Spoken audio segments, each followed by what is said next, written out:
मकबूजा कश्मीर की खुसूसी हैसियत के खात्मे को 5 अगस्त को 4 साल मुकम्मल हो जाएंगे।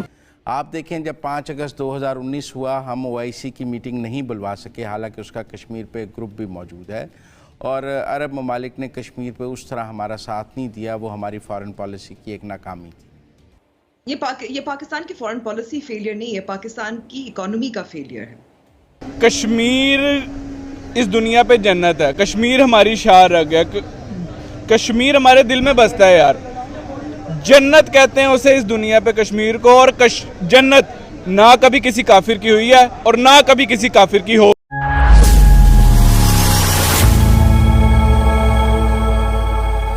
जय हिंद दोस्तों, आपका स्वागत है इंडियन डिफेंडर्स के एक और नए वीडियो में। तो कुछ दिनों पहले ही 5 अगस्त बीता है, और जब भी 5 अगस्त आता है तब पाकिस्तान में चाहे परमाणु बम गिर जाए वो बात नहीं होगी, इंडिया के प्राइम मिनिस्टर मोदी जी की बात होगी। और आप लोग तो जानते ही होंगे कि 5 अगस्त को क्या हुआ था। 5 अगस्त बीतने के बाद भी पाकिस्तानी मीडिया यह चर्चा कर रही है कि पूरे दुनिया ने ही हमें धोखा दिया है और साजिश किया है। जितना सपोर्ट हमें मिलना चाहिए था इंडिया के G20 के एक इतने बड़े इवेंट को कश्मीर में करवाने के बाद, उतना सपोर्ट पूरे दुनिया ने हमें नहीं दिया है। यहाँ तक कि मुस्लिम वर्ल्ड ने भी हमें उतना सपोर्ट नहीं दिया है कश्मीर पर। और इस वीडियो में आपको पाकिस्तान के लोग कितने रेडिकल हो चुके हैं यह भी देखने को मिलेगा। तो बिना किसी देरी के चलिए आज की वीडियो शुरू करते हैं। शुरू करने से पहले गाइस, अगर आप इस चैनल पर नए हैं तो प्लीज इस चैनल को सब्सक्राइब कर लीजिए। एक इंडियन को आपकी सपोर्ट की जरूरत है। और अगर आप भी मेरी तरह देशभक्त हैं तो कमेंट सेक्शन में जय हिंद या भारत माता की जय जरूर लिख दीजिएगा। मैं आपसे मिलता हूं वीडियो के लास्ट में। आप इस वीडियो को एंजॉय करिए। कश्मीरियों से भरपूर इज़हार यकजहती और उनकी हर सतह पर हिमायत जारी रखने के लिए 5 अगस्त को हर साल की तरह इस बार भी मुल्क भर में यौम इस्तेहसाल कश्मीर मनाया जाएगा। ये दुरुस्त है कि एक SCO की समिट जो उन्होंने श्रीनगर में वर्चुअल करने की कोशिश की, चाइना ने उसका बाइकाट किया, और जिससे हमारे जो कश्मीर के स्टांस को काफ़ी तक़वियत मिली, और चाइना हमारे साथ खड़ा हुआ, तुर्की हमारे साथ खड़ा हुआ। लेकिन ओवरऑल इस्लामिक कंट्रीज़ से वो सपोर्ट हमें नहीं मिली 5 अगस्त 2019 की उस कानून साजी पे, जो UN रेजोल्यूशंस के तनाजुर में पाकिस्तान को मिलनी चाहिए थी, दुनिया से भी और बिलखसूस मुसलमान ममालिक से भी। और मैं समझता हूँ कि फ़ॉरेन पॉलिसी के फ्रंट पे 5 अगस्त 2019 के बाद हम कोई इतने कामयाब नज़र नहीं आए हैं। हमने ज़रूर भारत से ट्रेड बंद की है, हमने सफ़ीर भी वापस बुला लिया है, लेकिन आप देखें ना कि हम क्रिकेट टीम वो नहीं हमारे यहाँ भेजते, हम उधर भेजने के लिए कमेटी बना रहे हैं। हॉकी की टीम आज वहाँ गई हुई थी, उसका वहाँ इस्तकबाल हो रहा था।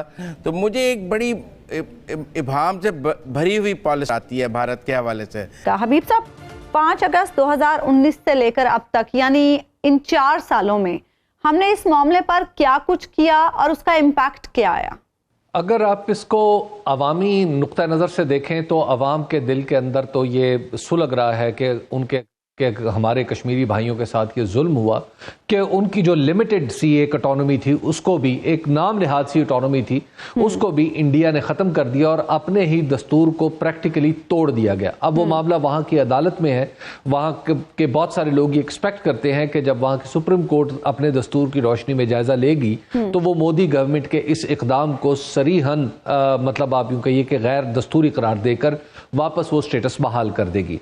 लेकिन बहरहाल इस वक्त तो सूरत हाल ये है कि वहाँ पर जो इंडिया ने उसके ऊपर जो अपना गैर कानूनी कब्ज़ा है उसको कानूनी बनाने के लिए नाम निहाद अंदाज में जो भी अपने दस्तूर के अंदर या अपने दस्तूर से बाहर निकल के जो कदम उठाया है, उसका तमाम तर जो बोझ है वो हमारे कश्मीरी भाइयों पर है।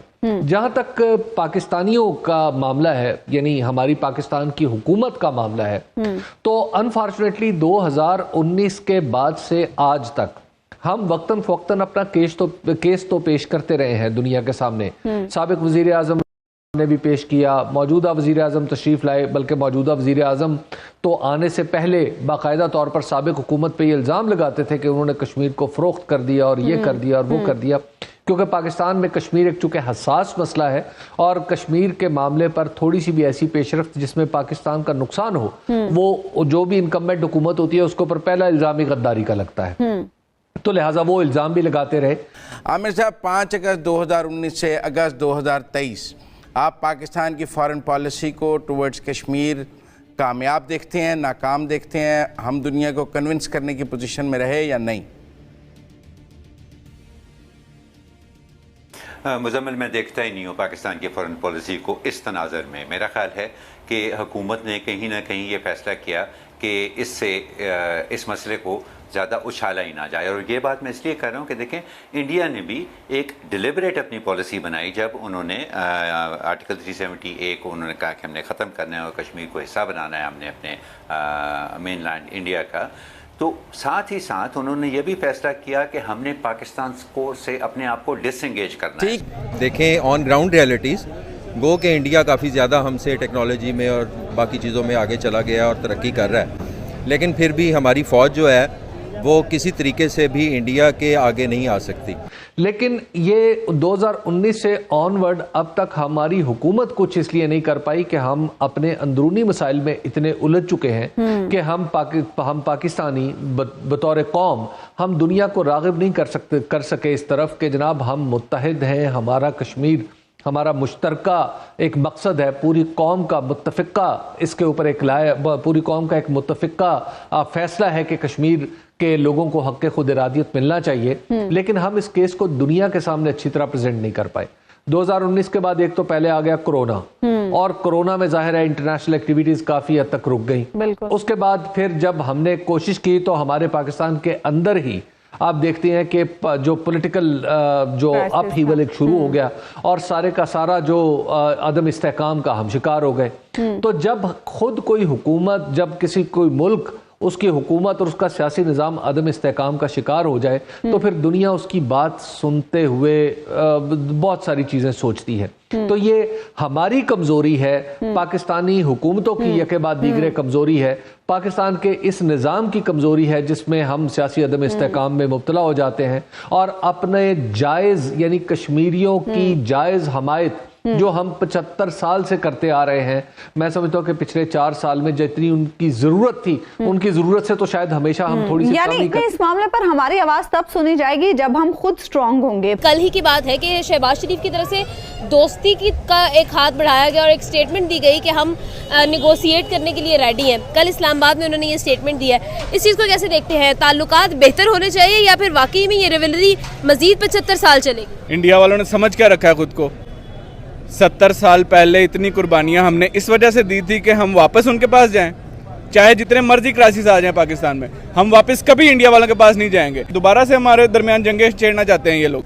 देखिए, मैं समझता हूं कि अगर हम 5 अगस्त 2019 के बाद अब हम 2 अगस्त 2023 में हैं, 4 साल हमने उस पर प्रोटेस्ट क्या किया है? ताल्लुकात बेहतर होने चाहिए या फिर वाकई में ये रिवलरी मजीद 75 साल चलेगी?